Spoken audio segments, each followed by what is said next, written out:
So hi friends, నేను మీ గణేష్. ఇది మనం వర్క్ చేసే రోడ్డు వీడియో అన్నమాట. సో మనకు వచ్చేసింది, ఇంకా లేట్ చేయకుండా మీకోసం కూడా వీడియో పెట్టేస్తున్నా. సో ఫ్రెండ్స్ చూసేయండి, మనది రోడ్డు వచ్చేసి విజయవాడ టు నాగ్పూర్ వరకు. ఎవరైనా వెళ్ళే వాళ్ళు ఉంటే మాత్రం స్ట్రైట్గా ఒకే దారి, అంటే ఇప్పుడే కాదు ఇంకో 2-3 ఇయర్స్లో స్టార్ట్ అయిపోయింది. ఇది వచ్చేసి నర్వా, పట్టపాక అండ్ పగిడిపల్లి ఇలా మీద నుంచి వెళ్ళిపోద్ది అన్నమాట.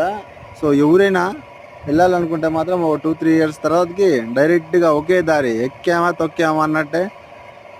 రోడ్డు మాత్రం చాలా అంటే చాలా పెద్దగా వస్తుంది.